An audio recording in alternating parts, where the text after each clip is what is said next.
స్తోత్రం. ఈ ఉదయకాలపు ఆరాధన కూడా వచ్చిన సంఘ విశ్వాసులందరికీ ప్రభు పక్షాన వందనాలు తెలియజేస్తున్నాను. దేవుని ఉచితమైన కృపచేత మరి గడిచిన వారమంతా కూడా దేవుడు కాచి కాపాడి మరొక నూతన దినాన్ని మన జీవితంలో అనుగ్రహించిన విధానం బట్టి దేవునికి వందనాలు. దేవుని స్తోత్రం. ఇంకా మనం నూతన సంవత్సరం ఇంకా ఫ్రెష్గానే ఉన్నాం కదా. నూతన సంవత్సరం ఇంకా మనము ఇంకా ఫ్రెష్గానే జనవరి మాసంలోనే మనం ఇంకా ఉన్నాం. మరి గడిచిన దినములన్నీ కూడా మనం జ్ఞాపకం చేసుకున్నప్పుడు మరి ఎన్నో కార్యాలు దేవుడు మన పక్షాన, మా కుటుంబ పక్షాన దేవుడు మనకి చేసి ఉన్నాడు. అయితే 2024 సంవత్సరంలో ముందుకు వెళుతున్న మనందరం కూడా మరలా మరొకసారి మన ఆత్మీయ జీవితాన్ని పరిశీలన చేసుకోవాలి. మన ఆత్మీయ జీవితాన్ని మనము పరిశీలన చేసుకోవాలి. ఒక సహోదరుడు ఆయన నాతో మాట్లాడుతూ, ఆయన ప్రతి సంవత్సరం కూడా ఆయన కంపెనీలో ఎండ్ ఆఫ్ ద ఇయర్ అయ్యేసరికి వారికి కొన్ని గ్రేడ్స్ ఇస్తుంటారంట. ఆ కంపెనీలో ఎండ్ ఆఫ్ ద ఇయర్ అయ్యేసరికి కొన్ని గ్రేడ్స్ ఇస్తుంటారంట.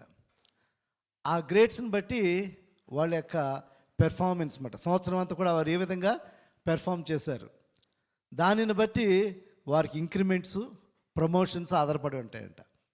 ఒకసారి చెప్పారు, నాకు మరి 9th గ్రేడ్ వచ్చిందండి, చాలా చక్కని గ్రేడ్ నాకు వచ్చింది, ఈ సంవత్సరం నాకు బెటర్ ఇంక్రిమెంట్ వచ్చింది. ఆ కంపెనీ వాళ్ళు నా యొక్క సంవత్సరం అంతా కూడా నా యొక్క పెర్ఫార్మెన్స్ని చూసి నాకు చక్కని ఇంక్రిమెంట్ ఇచ్చారు, ప్రమోషన్ కూడా నాకు ఇస్తారని చెప్పారు. ఇదేనా ఇక్కడ కూడిన మనందరం కూడా మన యజమానుడైన దేవుని ఎదుట మనం ఏ గ్రేడ్లో ఉన్నాం కూడా ఒకసారి మనము ఆత్మ పరిశీలన మనం చేసుకోవాలి. ఇక్కడ కూడిన మనందరం కూడా దేవుని బిడ్డలమే, దానికి ఏమి కూడా అతీతులు ఏమి కూడా కాదు. మనలో ఈ డిఫరెన్సెస్ లేవు దేవుని దృష్టిలో. మనుషుల దృష్టిలో ఉండొచ్చు, కానీ దేవుని దృష్టిలో మనందరం కూడా దేవుని బిడ్డలమే. అయితే ఇక్కడ గమనించండి, బ్లెస్సింగ్స్ అందరికీ సమానంగా రావట్లేదు. బ్లెస్సింగ్స్ అందరికీ సమానంగా వస్తున్నాయంటే రావట్లా. దేవుడు ఖచ్చితంగా కొంతమందికి అధికమైన బ్లెస్సింగ్స్ దేవుడు ఇస్తూ ఉన్నాడు. అధికమైన బ్లెస్సింగ్స్ దేవుడు ఇస్తూ ఉన్నాడు. కాబట్టి దాని గురించి మనం ఆలోచన చేయాలి. వారికి వల్లనే ఎందుకు బ్లెస్సింగ్స్ పొందుకోకూడదు. చాలా సందర్భాల్లో మనం మాట్లాడుకుంటూ ఉంటాం, ఆ కుటుంబాన్ని దేవుడు ఆస్వాదించాడండి, ఆ బిడ్డలను దేవుడు ఆస్వాదించాడండి, వారి సంతానాన్ని దేవుడు ఆస్వాదించాడండి అని చెప్పి. ఎస్, దేవుడు ఖచ్చితంగా ఆయనకు కూడా కొంత పార్షియాలిటీ ఉన్నది. ఎవరైతే ఆయనకు విధేయులుగా ఉంటారో దేవుడు ఖచ్చితంగా వారిని బ్లెస్ చేస్తాడు. ఎవరైతే ఆయనకు విధేయులుగా ఉంటారో దేవుడు ఖచ్చితంగా వారిని బ్లెస్ చేస్తాడు. అంతే కదా.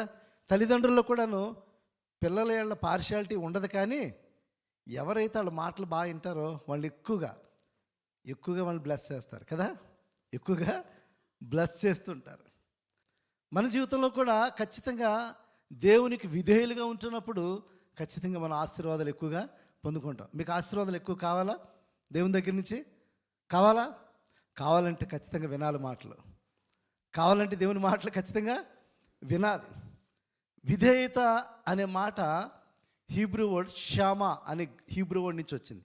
విధేయత, ఒబీడియన్స్ అనే మాట. ఆ మాటకు అర్థం ఏంటంటే దేవుని ఆజ్ఞలు ఖచ్చితంగా అనుసరించుట. దేవుని మాటలు ఖచ్చితంగా, అంటే ఆజ్ఞలు అంటేనే కమాండ్స్. ఆ కమాండ్స్ని ఖచ్చితంగా అనుసరించాలంట. అంటే కుడికి కానీ ఇంకా ఎడమకి కానీ ఇంకా వెళ్ళడం లేదు, ఖచ్చితంగా అనుసరించాలి. అంటే those are obedient towards God, definitely దేవుడు వారిని బ్లెస్ చేస్తాడనడానికి ఏమాత్రం కూడా సందేహము లేనే లేదు. ఇక్కడ ఇశ్రాయేలుకి దేవుడు అదే మాట తెలియజేస్తున్నాడు. ద్వితీయోపదేశకాండము 13వ అధ్యాయము 4వ వచనం చూసినట్లయితే, మీరు మీ దేవుడైన యెహోవాకు లోబడి ఆయనకే భయపడి ఆయన ఆజ్ఞను అనుసరించి ఆయన మాట విని ఆయనను సేవించి ఆయనను హత్తుకుని విండవాను. ఎవరైతే అట్రీతిగా ఆయనకు మాత్రమే లోబడి ఆయన మాటలు మాత్రమే విని ఆయనకు భయపడి ఆయనను హత్తుకొని ఎవరైతే జీవిస్తారో వారికి దేవుని బ్లెస్సింగ్స్ ఉంటాయి. ఖచ్చితంగా మన విశ్వాస జీవితంలో కూడా మనం అందరం కూడా అటు రీతిగా బ్లెస్సింగ్స్ పొందుకోవాలని, మనందరం కూడా అటువంటి ఆశీర్వాదాలు మనందరికి కూడా పాత్రలు కావాలని ప్రతి ఒక్కరు కూడా కోరుకుంటున్నారు. కానీ కొన్ని కుటుంబాల్లో ఆ ఆశీర్వాదాలు ఉండట్లేదు. కొంతమంది జీవితాల్లో ఆశీర్వాదాలు ఉండట్లేదంటే దానికి కారణం ఏంటంటే ఈరోజు వాక్యాన్ని మరొకసారి మనం విని సరి చేసుకోవాలి. ఈరోజు వాక్యాన్ని విని మరొకసారి మనం సరి చేసుకోవాలి. 2025 సంవత్సరంలో ముందుకు వెళుతున్న మనము దేవునికి సంపూర్ణ విధేయత కలిగి ఉండాలి. ఒకవేళ 2024 సంవత్సరంలో నువ్వు విధేయతగా ఉన్నావు లేవో ఒకసారి నీకు దేవునికి తెలుస్తుంది. నీ వ్యక్తిగత జీవితానికి నీకు తెలుసు. ఒకనొక సందర్భంలో ఇక్కడ సమూయేలు భక్తుడు ఇక్కడ మరి సౌలుతో ఈ మాట అంటున్నాడు. మొదటి సమూయేలు గ్రంథము 15వ అధ్యాయము, మొదటి సమూయేలు గ్రంథము 15వ అధ్యాయము 22వ వచనం చూసినట్లయితే, అందుకు సమూయేలు తాను సెలవిచ్చిన ఆజ్ఞను ఒకడు గైకొనుట వలన యెహోవా సంతోషించినట్లు ఒకడు దహన బలులను అర్పించటం వలన ఆయనకు సంతోషించునా, ఆలోచించుము. బలులు అర్పించుట కంటే ఆజ్ఞను గైకొనుటయు, పొట్టేళ్ళు క్రొవ్వు అర్పించుట కంటే మాట వినుటయు శ్రేష్టము. దేవుని స్తోత్రం. మనం మాట వినడమే కాదు, ఆ మాటను గైకొని జీవించాలి. మాటను వినడమే కాదు, చాలా సందర్భాల్లో చాలా వాక్యాలు వింటున్నాం. చాలా వాక్యాలు కూడా మనం వింటున్నాం. దేవుని మహాకృపను బట్టి మరి దేవుడు మనకి ఎన్నో సర్వీసెస్ ఇచ్చాడు. బుధవారం వస్తున్నాం, మనం ఫ్రైడే మార్నింగ్ వస్తున్నాం, ఫ్రైడే ఈవినింగ్ వస్తున్నాం, ఫాస్టింగ్ ప్రేయర్కి వస్తున్నాం. ఇటు రీతిగా అనేకమైన సందర్భాల్లో దేవుని సన్నిధి రావడానికి, దేవుని వాక్యాన్ని వినడానికి, ఇంకా కొంతమంది ఎక్స్ట్రా ఎఫర్ట్స్ చేసి యూట్యూబ్లో కూడా అనేకమైన ప్రసంగాలు కూడా వినేవాళ్ళు కూడా చాలామంది ఉన్నారు. I really appreciate you, all of you. అయితే దేవుని వాక్యాన్ని వింటున్న మనము వినడం మాత్రమే కాదండి, వినే ఒక స్టేజ్లోనే మనము నిలిచి ఉండిపోవడం కాదు, ఆ వాక్యాన్ని గైకొనుట మరీ శ్రేష్టమని దేవుని వాక్యంలో సెలవిస్తుంది. కాబట్టి చాలా సందర్భాల్లో నేను దేవుడికి ఇస్తున్నాను అని చెప్తున్నారు. ఇస్తున్నాను, giving, you are giving your time. Okay, వస్తున్నారు, దేవునికి టైం ఇస్తున్నారు మీరు. Okay, I'm giving time to do service, నేను పరిచయం చేయడానికి టైం ఇస్తున్నానని చెప్తున్నారు. ఓకే, పరిచయం చేయడానికి మీరు టైము ఇస్తున్నామని చెప్తున్నారు. మీరు కొన్ని సందర్భాల్లో we're giving offerings to god, మాకున్న దాంట్లోంచి దేవునికి మేము ఆఫరింగ్స్ ఇస్తామని చెప్తున్నారు. Okay, you are giving, but at the same time obedience also very much required. విధేయత చాలా ముఖ్యమైనది. ఆయన మాట వినడం అనేది చాలా ముఖ్యం. మీరు అన్నీ ఇస్తున్నారు కాదనట్లేదు, but at the same time దేవునికి విధేయత కలిగి ఉండట, దేవుని మాటలు వినడం, దేవుని మాటలు వినడం మాత్రమే కాదు, దాన్ని అనుసరించి ప్రవర్తించుట, చాలా సందర్భాల్లో మనం we are fail to do this. మనందరం కూడా జస్ట్ హియరర్స్గా ఉంటున్నాం, మనం వినువారు మాత్రముగా ఉండిపోతున్నాము. We are not doers. అంటే మన జీవితంలో అది చేయువారుగా మనము ఉండలేకపోతున్నాం. అందుకే మన జీవితంలో ఆశీర్వాదాలు మనం పొందుకోలేకపోతున్నాం. ఎన్నో ఆశీర్వాదాలు దేవుని దగ్గర ఉన్నాయి, కానీ ఆ ఆశీర్వాదాలన్నీ కూడా మనము పొందుకోలేకపోవడానికి కారణం ఏంటంటే దేవుని మాటలకు మనము విధేయత కలిగి లేకపోవడం. అదేవిధంగా ప్రసంగి గ్రంథము 5వ అధ్యాయము 1వ వచనం కూడా చూసినట్లయితే, ప్రసంగి గ్రంథము 5వ అధ్యాయము, నువ్వు దేవుని మందిరమునకు పోవునప్పుడు నీ ప్రవర్తన జాగ్రత్తగా చూచుకొనుము.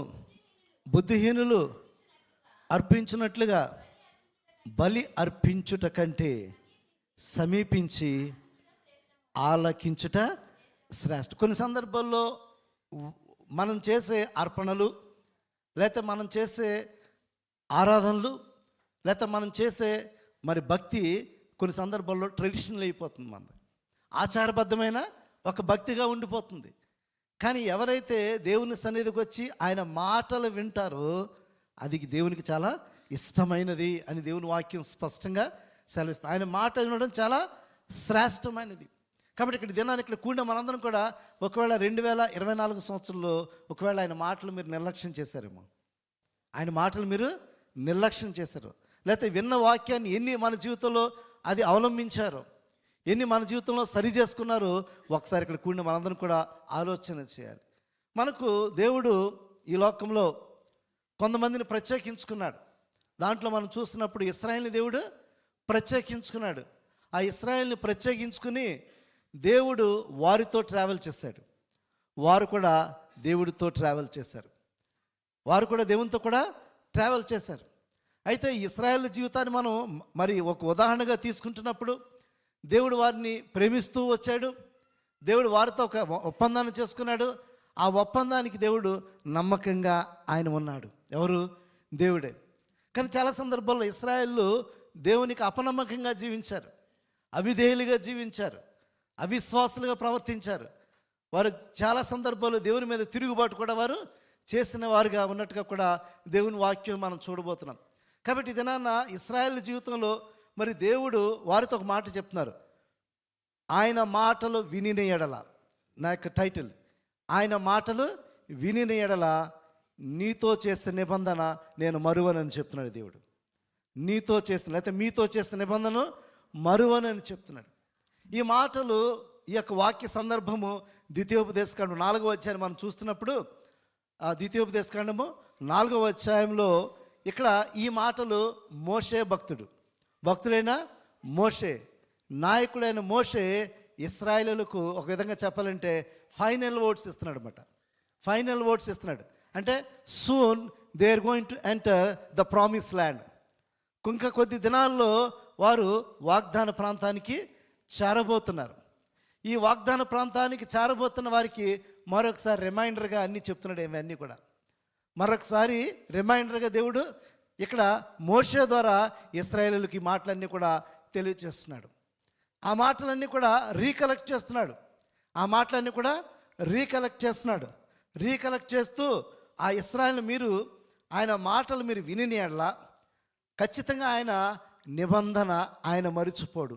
అంటే గాడ్ ఆల్రెడీ మేడ్ కవెనెంట్, ఒక కవెనెంట్ చేసుకున్నాడు. దేవుడు వారు వాగ్దాన ప్రాంతాన్ని తీసుకువెళ్తానని, మిమ్మల్ని నేను ఆశీర్వదిస్తానని, మిమ్మల్ని గొప్ప జనాంగంగా నేను చేస్తానని, నేను మిమ్మల్ని విడిచిపెట్టనని చెప్పి దేవుడు వారితో ఒక వాగ్దానాన్ని చేసి ఉన్నాడు. కాబట్టి దేవుని వాగ్దానము ఆయన మరవకుండా అవన్నీ కూడా వారి జీవితంలో నెరవేర్చబడాలంటే ఇక్కడ వారందరూ కూడా ఆయన చేసిన కార్యములన్నీ కూడా మరొకసారి జ్ఞాపకం చేసుకోవాలి. ఆయన వారితో ఏ కార్యములు చేశాడో అవన్నీ కూడా జ్ఞాపకం చేసుకుని దేవుని మాటలు వినువారుగా ఉండాలని చెప్పి మోషే ఇశ్రాయేలు మరొకసారి హెచ్చరిస్తూ ఈ మాటలు తెలియజేస్తున్నాడు. ఈ మాటలు మనం చూసినప్పుడు మొట్టమొదటిగా ద్వితీయోపదేశకాండము 4వ అధ్యాయము 4వ వచనంలో వాళ్ళకి రిమైండర్ తెలియజేస్తున్నాడు. ద్వితీయోపదేశకాండము 4వ అధ్యాయము 4వ వచనం. మీరు 4వ అధ్యాయం 1వ వచనం చూసినప్పుడు దాని కాంటెక్స్ట్ ఒకసారి మీకు అర్థమవుతుంది. కాబట్టి ఇశ్రాయేలులారా, మీరు బ్రతికి మీ పితరుల దేవుడైన యెహోవా మీకు ఇచ్చుచున్న దేశములోనికి పోయి స్వాధీనపరుచుకొనున్నట్లు మీరు అనుసరింపవలసిన విధులను కట్టడలను నేను మీకు బోధించుచున్నాను, వినుడి. It's a reminder as they are going to enter into promise land. Moses వారికి ఈ మాటలతో రిమైండ్ చేస్తున్నాడు, వినండి. మరొకసారి చెప్తున్నాడు, వినండి. ఈ మాటలన్నీ కూడా మీరు ఆ వాగ్దాన ప్రాంతానికి మీరు వెళ్ళబోతున్నారు కదా, వెళ్ళబోతున్న మీరు దేవుని వాగ్దానం మీ జీవితంలో మరవకుండా ఉండాలంటే, దేవుని వాగ్దానం మీ జీవితంలో మరవకుండా ఉండాలంటే మీరు ఈ మాటలు వినండి అని చెప్పి ఇశ్రాయేలుకు మోషే తెలియజేస్తాడు. ఇక్కడ రిమైండ్ చేస్తూ ఒక మాట తెలియజేస్తున్నాడు. ద్వితీయోపదేశకాండము 4వ అధ్యాయము 4వ వచనం చూడండి.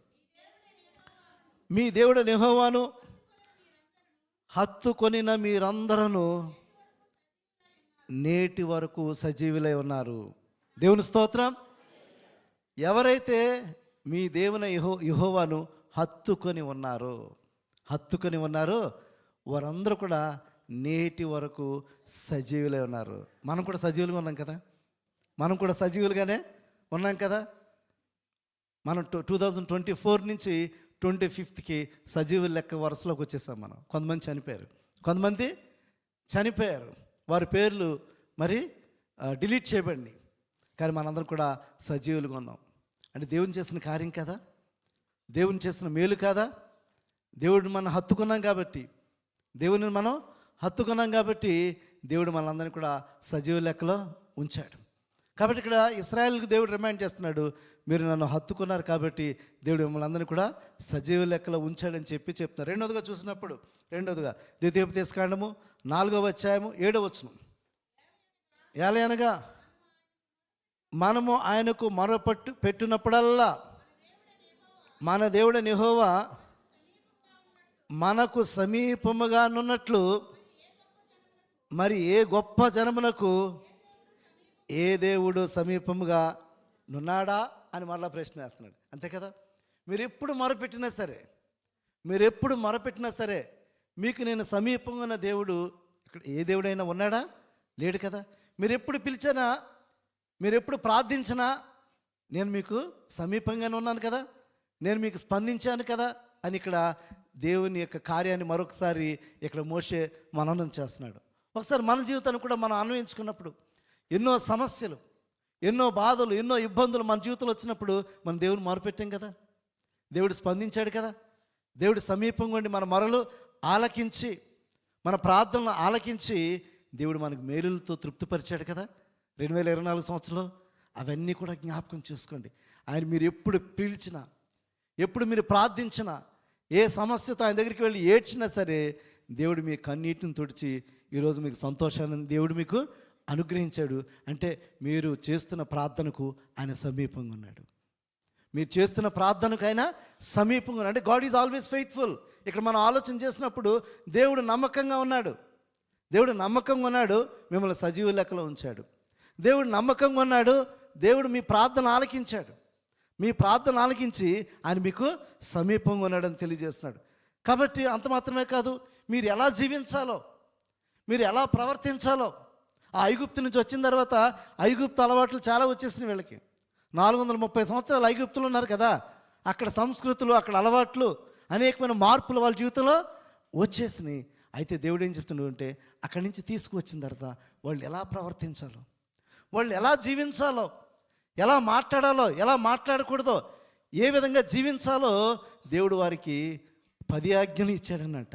10 ఆజ్ఞలు కూడా దేవుడు ఇచ్చాడు కదా, వాళ్ళు ఎలా ప్రవర్తించాలో. వాక్యం చూడండి, ద్వితీయోపదేశకాండము 4వ అధ్యాయము 12-13 వచనాలు. యెహోవా ఆ అగ్ని మధ్య నుండి మీతో మాట్లాడెను, మాటల ధ్వని మీరు వింటారు కానీ ఏ స్వరూపమును మీరు చూడలేదు, స్వరము మాత్రమే వింటిరి. మరియు మీరు చేయవలనని ఆయన విధించిన నిబంధనను, అనగా 10 ఆజ్ఞలను మీకు తెలియజేసి 2 రాతి పలకల మీద వాటిని వ్రాసెను. అంటే ఈ వీళ్ళు ఐగుప్తు నుంచి వచ్చిన తర్వాత ఏ విధంగా ప్రవర్తించాలి, ఏ విధంగా జీవించాలి, ఏ విధంగా దేవుణ్ణి ఆరాధించేయాలి, అవన్నీ కూడా దేవుడు 10 ఆజ్ఞల ద్వారా దేవుడు వారికి రాసి పంపించాడు. దేవుడు వ్రాసి వారికి దేవుడు పంపించాడు. నేను తప్ప వేరే దేవుడు మీరు ఉండకూడదు, ఏ విగ్రహాన్ని మీరు పూజ చేయకూడదు, ఏ దేవతను మీరు పూజ చేయకూడదు, యెహోవా దేవుడిని తప్ప ఇంకెవరిని కూడా మీరు పూజ చేయకూడదు, వ్యభిచరించకూడదు, అబద్ధం ఆడకూడదు, దొంగతనము చేయకూడదు, నీ తండ్రి నీ తల్లిని సన్మానించాలి, విశ్రాంతి దినాన్ని పరిశుద్ధంగా మీరు ఆచరించాలి, ఇతరులు ఏది కూడా మీరు ఆశించవద్దు. ఇవన్నీ కూడా దేవుడు 10 ఆజ్ఞలు వ్రాసి పంపించాడు. 10 ఆజ్ఞలు కూడా వ్రాసి పంపించాడు. అంటే మీరు ఏ విధంగా ప్రవర్తించాలి, మీరు ఏ విధంగా జీవించాలో వాటన్నీ కూడా నేను రాసి మీకు పంపించాను కదా అని చెప్పి దేవుడు వారికి మరొకసారి మోషే ద్వారా వారికి రిమైండ్ చేస్తున్నట్టుగా మనం చూస్తున్నాం. అంటే గాడ్ ఈజ్ ఆల్వేస్ ఫెయిత్ఫుల్. దేవుడు వారిని నడిపించడానికి, వారిని వాగ్దాన ప్రాంతాన్ని తీసుకువెళ్ళడానికి దేవుడు నమ్మకమైన వాడుగా ఉన్నాడు. ఆయన వాగ్దానాన్ని ఎక్కడ కూడా ఆయన మర్చిపోలేదు. అందుకే దేవుడు ఎప్పుడు కూడా వారిని మరి నడిపిస్తూనే ఉన్నట్టుగా మనము చూస్తున్నాం. వారిని సజీవ లెక్కలు ఉంచున్నాడు, వారి ప్రార్థన దేవుడు ఆలకించాడు, వారు చేయవలసిన కార్యాలను వారికి తెలియచేస్తూ ఉన్నాడు. అంత మాత్రమే కాదు, దేవుడు ఏం చేస్తున్నాడంటే, కాబట్టి మీరు మరలా ఇక్కడి నుంచి వెళ్ళిన తర్వాత, ఐగుప్తు విడిచి మీరు వెళ్ళిన తర్వాత నేను తప్ప ఏ స్వరూపాన్ని కానీ ఏ దేవుణ్ణి కూడా మీరు పూజించకూడదని చెప్పి దేవుడు మరొకసారి వారికి రిమైండ్ చేస్తున్నాడు. ద్వితీయోపదేశకాండము 4వ అధ్యాయము 23వ వచనం చూసినట్లయితే, మీ దేవుడైన యెహోవా మీకు ఏర్పరిచిన నిబంధన మరచి నీ దేవుడు యెహోవా నీకు ఆజ్ఞాపించినట్లు ఏ స్వరూపము కలిగిన విగ్రహమునైనను చేసుకొనకుండానట్లు మీరు జాగ్రత్త పడవలేనని చెప్పి ఇక్కడ ఇశ్రాయేలు తెలియజేస్తున్నాడు. మీ దేవుడు యెహోవా మీకు ఏర్పరిచిన నిబంధనను మరిచి, ఒకవేళ నాతో చేసిన నిబంధన మీరు మరిచిపోయి వేరే స్వరూపాన్ని కానీ విగ్రహాన్ని చేసుకుని మీరు పూజిస్తారేమో జాగ్రత్త అని చెప్పి ఇశ్రాయేలుకు దేవుడు మరి మోషే ద్వారా మరొకసారి తెలియజేస్తున్నాడు. నిజమే కదా, దేవునితో ఒప్పందం చేసుకున్న మనము, దేవుణ్ణి మాత్రమే ప్రేమించవలసిన మనము, దేవుణ్ణి మాత్రమే మహిమనివ్వాల్సిన మనము, దేవుని మాత్రమే ఘనతనివ్వాల్సిన మనము చాలా సందర్భాల్లో దేవుని కంటే ఎక్కువగా వేరే వాటిని ప్రేమిస్తున్నాం. దేవుని కంటే ఎక్కువగా వేరే వాటిని మనము ప్రేమిస్తున్నాం. ఒకసారి ఆలోచించండి. 2024 సంవత్సరంలో చాలామంది డబ్బును ప్రేమించారు, చాలామంది డబ్బుని ప్రేమించారు, కొంతమంది బంగారాన్ని ప్రేమించారు, కొంతమంది వారి యొక్క శరీరాన్ని ప్రేమించుకున్నారు. ఇటు రీతిగా మనం చూసినప్పుడు చాలామంది దేవుని కంటే ఎక్కువగా వాటిని ప్రేమించారు, దేవుని కంటే ఎక్కువగా వాటిని ప్రేమించారు. దేవుని కంటే ఎక్కువగా దేనిని ప్రేమించిన అది మన జీవితంలో విగ్రహమే. దేవుని కంటే ఎక్కువగా ఏది ప్రేమించినది విగ్రహమే. నీ చేతిలో ఉన్న మొబైల్ కూడా ఒక విగ్రహమే. నీకు ఈరోజు నీ చేతిలో ఉన్న మొబైల్ కూడా విగ్రహమే. సమయం ఉన్నప్పుడల్లా మొబైల్నే చూస్తున్నారు, హస్తమాటికి మొబైల్నే వింటున్నారు, మొబైల్ని చూసే నవ్వుతున్నారు, మొబైల్నే చూసి నవ్వుతున్నారు. కొన్ని ఎక్స్ప్రెషన్ మీరు గమనించండి. దూరంగా ఉన్నవాళ్ళు కొంతమంది చూసినప్పుడు మొబైల్ చూసి నవ్వుకుంటున్నారు. నిజంగా చాలామంది నేను అబ్జర్వ్ చేస్తుంటాను. మొబైల్ చూసి నవ్వుకుంటున్నారు, కొంతమంది మొబైల్ చూసి ఏడుస్తున్నారు, మొబైల్ చూసి గొంతులు వేస్తున్నారు. అంటే వాళ్ళ జీవితంలో మొబైల్ అనేది ఒక విగ్రహం అయిపోయింది. ఒకసారి ఆలోచించండి. ఇక్కడ ఉన్న మనందరం కూడా ఈ మోడర్న్ కాంటెక్స్ట్ నుండి మనము మొబైల్కి దూరంగా ఉండడం చాలా మంచిది. అంటే మొబైల్ని ఏ విధంగా వాడాలో అట్టి రీతిగానే వాడడం మంచిది. మొబైల్ మనకు ఒక కమ్యూనికేషన్ మనకు అవసరమైంది, సమాచారాన్ని అందించేదిగా ఉన్నది కాబట్టి అంత మాత్రమే ఉపయోగిస్తే చాలా మంచిది. అంత మాత్రమే ఉపయోగిస్తే చాలా మంచిది. ఆ మొబైల్ని పట్టుకుని బైబిల్ కూడా క్యారీ చేయడం మానేస్తున్నాం. మనం మొబైల్ని పట్టుకుని బైబిల్ని కూడా మనం క్యారీ చేస్తున్నాం. ఈ మొబైల్లో చాలా అపవిత్రమైనవి చాలా ఉన్నాయి, అపవిత్రమైన యాప్స్ చాలా ఉన్నాయి. దాంట్లో ఒక యాప్ బైబిల్గా ఉంది, మరి బైబిల్ యొక్క పవిత్రత ఏంటి? పర్సనల్ బైబిల్ ఏది? ఒకసారి దాన్ని కూడా మనం గమనించాలి. కాబట్టి మనము దేవుని కంటే ఎక్కువగా ఏది ప్రేమించినా, డబ్బు సంపాదించాలని దాని వైపు వెళుతున్నా సరే అది నీ జీవితంలో విగ్రహమే, అది నీ జీవితంలో ఒక విగ్రహమే. మొబైల్ ప్రేమిస్తే అది నీ జీవితంలో అది ఒక విగ్రహమే. ఇటు రీతిగా మనం ఆలోచన చేయండి. ఇక్కడ దేవుడు ఇశ్రాయేలు తెలియజేస్తున్నాడు, మీరు నాతో చేసిన నిబంధన మీరు మరవకుండా, మీరు ఏ స్వరూపాన్ని అయినా కానీ ఏ విగ్రహాన్ని కూడా మీరు పూజించవద్దని చెప్పి ఇశ్రాయేలుకు మోషే ద్వారా మరొకసారి రిమైండర్ అక్కడ తెలియజేస్తున్నాడు. ఇది నాన్న నూతన సంవత్సరంలో వెళ్తున్న మనందరికి కూడా దేవుడు అట్టి రీతిగా మరి ఉండాలని చెప్పి మరొకసారి మనకు కూడా ఆ మాటలు తెలియజేస్తున్నాడు. అంత మాత్రమే కాదు, దేవుని మనం పూర్ణ మనసుతో పూర్ణ హృదయంతో ఆయన వెదికినేళ్ళ నేను మీకు ప్రత్యక్షమవుతాను అంటే దేవుడు మాట్లాడతానంటున్నాడు, దేవుడు సమీపంగా ఉంటానంటున్నాడు, దేవుడు ఖచ్చితంగా నేను మీకు ప్రత్యక్షం అవుతానని కూడా ఆయన చెప్తున్నాడు. దేవుని వాక్యం చూసినట్లయితే ద్వితీయోపదేశకాండము 4వ అధ్యాయము 23వ వచనం చూసినప్పుడు, మీ దేవుడు యెహోవా 27 మరియు 29 చూడమ్మా 29. అయితే అక్కడ నుండి నీ దేవుడైన యెహోవాను మీరు వెదకనీయడల మీ పూర్ణ హృదయముతోనూ మీ పూర్ణ ఆత్మతోనూ వెదకినప్పుడు ఆయన నీకు ప్రత్యక్షమగును. చూసారా, మీ దేవుడైన యెహోవాను మీరు వెదకనీయడల, ఏ విధంగా వెదకాలంట? పూర్ణ హృదయముతోనూ పూర్ణ ఆత్మతోనూ వెదికినప్పుడు ఆయన ప్రత్యక్షమగును. దేవుడు ఖచ్చితంగా కొన్ని సందర్భాల్లో దేవుడు నాతో మాట్లాడట్లేదండి అని చెప్తారు, దేవుడు కొంతమంది నాతో మాట్లాడారని చెప్తుంటారు కదా. ఈ యొక్క 2024 సంవత్సరంలో చాలామందిలో అనుభవాలు లేవండి. దేవుడు నాతో మాట్లాడాడు, చాలామంది చెప్తారు దేవుడు నాతో మాట్లాడాడండి, దేవుడు నాకు రివీల్ చేశాడండి, దర్శన రూపంలో దేవుడు నాకు రివీల్ చేశాడండి, కళల రూపంలో దేవుడు నాతో మాట్లాడాడండి, వాక్యం రూపంలో దేవుడు నాతో మాట్లాడాడండి. నేను చాలా మరి టెన్షన్గా ఉన్నప్పుడు, లేకపోతే నేను చాలా ఒత్తిడిగా ఉంటున్నప్పుడు దేవుడు ఆయన యొక్క వాక్కు చేత నాతో మాట్లాడాడండి. లేకపోతే నేను కళ్ళలో నేను నిద్రపోతున్నప్పుడు, నేను చాలా పెనుగులాడుతున్నప్పుడు దేవుడు తన దర్శనం ద్వారా నాతో మాట్లాడాడండి. ఖచ్చితంగా పూర్ణ హృదయముతో పూర్ణ ఆత్మతో ఎవరు వెతికినా సరే దేవుడు ప్రత్యక్షమవుతుందని చెప్తున్నాడు. ఆ రోజు ఇశ్రాయేలుకు దేవుడు ప్రత్యక్షమయ్యాడు, ఆ రోజు ఇశ్రాయేలుకి దేవుడు ప్రత్యక్షమయ్యాడు, ఈరోజు నీకు కూడా ప్రత్యక్షమవుతాడు. ఈరోజు నీతో కూడా మాట్లాడతాడు. నువ్వు కూడా అట్రీతిగా పూర్ణ హృదయంతో దేవుణ్ణి మాత్రమే ప్రేమిస్తున్నప్పుడు, నీ హృదయంలో ఏ విగ్రహానికి స్థానం లేకుండా, ఈ లోకంలో ఇంకా దేన్ని కూడా నువ్వు ప్రేమించకుండా దేవునిని మాత్రమే నువ్వు ప్రేమిస్తున్నప్పుడు, పూర్ణ హృదయంతో పూర్ణ ఆత్మతో ఆయనను మీరు వెతికినప్పుడు ఆయన ఏం చెప్తున్నాడంటే, నేను ప్రత్యక్షపరుచుకుంటానని చెప్తున్నాడు. నేను మీతో మాట్లాడతాను, నేను దర్శనమిస్తానని చెప్తున్నాడు. ఇశ్రాయేలుకు ఆ మాట రిమైండర్గా ఇక్కడ మోషే తెలియజేస్తున్నాడు. ఈరోజు మనందరి జీవితంలో కూడా 2025 సంవత్సరంలో దేవుని దర్శనం కావాలి. నాకు 2025 సంవత్సరంలో దేవుడు నాతో మాట్లాడాలి. 2025 సంవత్సరంలో ఆయన యొక్క నడిపింపు నాకు కావాలి. 2025 సంవత్సరంలో ఆయన నా కుటుంబం మీద తన యొక్క ఆశీర్వాదం నాకు కావాలని నీవో నేను కోరుకుంటున్నప్పుడు పూర్ణ హృదయంతో ఆయన వెతుకువారుగా ఉండాలి. ఈ లోకాన్ని వెతకడం కాదు, ఈ లోకంలో ఉన్న ఆశలను వెతుకుతున్నారు చాలామంది, ఈ లోకంలో కోరికలను వెతుకుతున్నారు. ఈ లోకంలో ఇంకా మేము ఎంజాయ్ చేయాలండి, ఈ లోకంలో అనుభవించాలండి అని అనుకుంటున్నారు. మీరు దేవునిలో ఆనందించండి, మీరు దేవునిలో సంతోషించండి.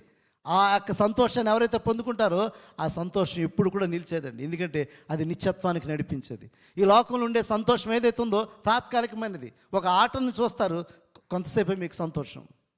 లేకపోతే ఒక ఫుడ్ని ఎంజాయ్ చేస్తారు, అది కొంత సమయం మీకు తృప్తిని ఇస్తుంది. లేకపోతే వస్త్రాన్ని ధరిస్తారు, అది వేసుకున్నంతసేపు మీకు అది ఆనందాన్ని ఇస్తుందండి. కానీ దేవునిలో ఆనందము నిత్యము నీకు సంతోషాన్ని ఇస్తుంది. కాబట్టి దేవునిలో ఆనందించే అనుభవాన్ని మనం కలిగి ఉండాలి.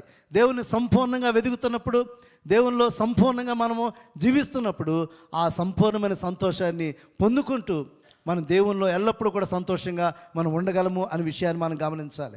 కాబట్టి మీ పూర్ణ హృదయంతో పూర్ణ ఆత్మతో ఆయన వెతికినప్పుడు ఆయన ప్రత్యక్షపరుచుకుంటాడని దేవుని వాక్యం స్పష్టంగా మనకు సెలవిస్తుంది. అయితే దేవుడు చెప్తున్న మాట ఏంటంటే, మీరు నా మాట విని ఎడల, ఇక్కడ కండిషన్ అప్లైస్.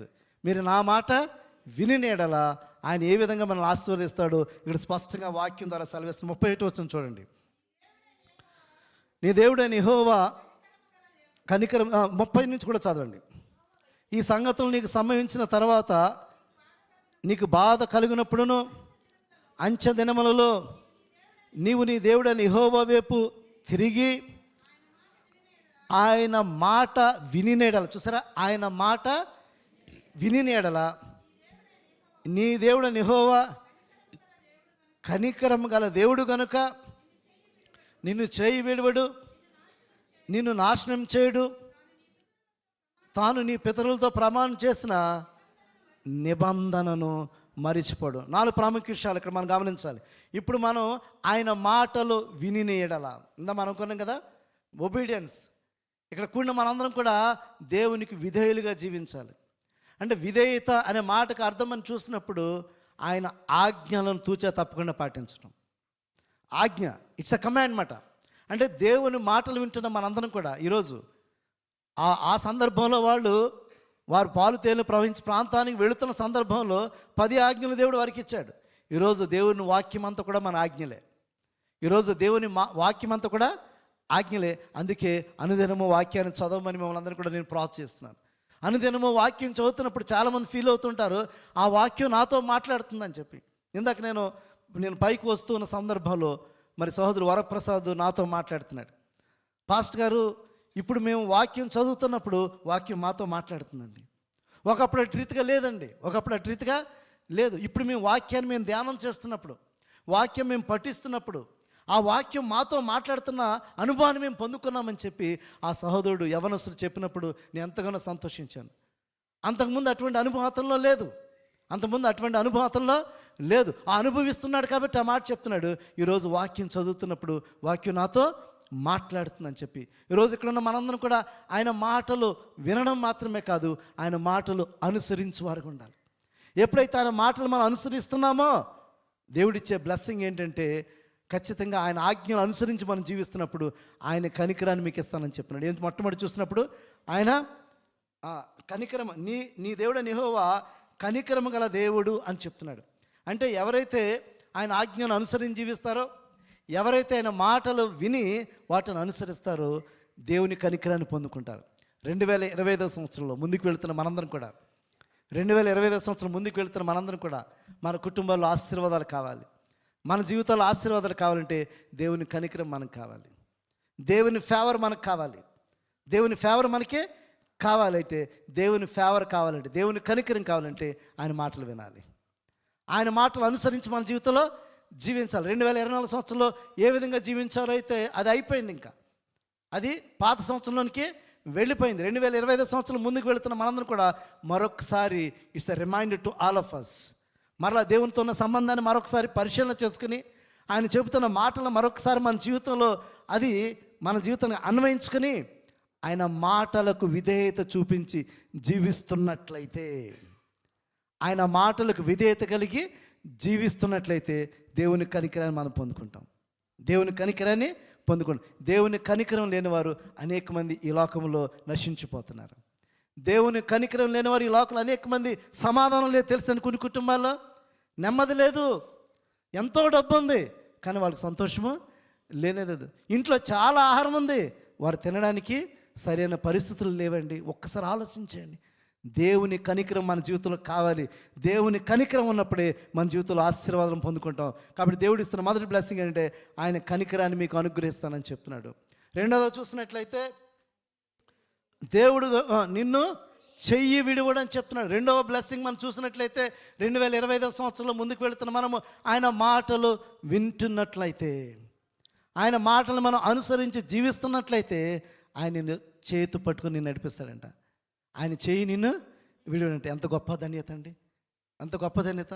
ఒక పేరెంట్ కుమారుని చేయి పట్టుకుని తీసుకుని వెళ్తుంటాడు కదా, ఎందుకంటే చాలా జాగ్రత్త, తండ్రికి చాలా జాగ్రత్త. ఎందుకంటే తన పిల్లవాడు చేయి విడిచి ఎక్కడికి పరిగెడతాడని చెప్పి, ఎక్కడ పడిపోతాడని చెప్పి, ఎక్కడ పడిపోతాడు. ఎందుకంటే ఆ పిల్లవాడికి సరిగ్గా నడవడం తెలియదు, ఆ పిల్లవాడికి సరిగ్గా నడవడం తెలియదు, ఆ పిల్లవాడు ఎక్కడికి వెళ్ళాలో తెలియదు.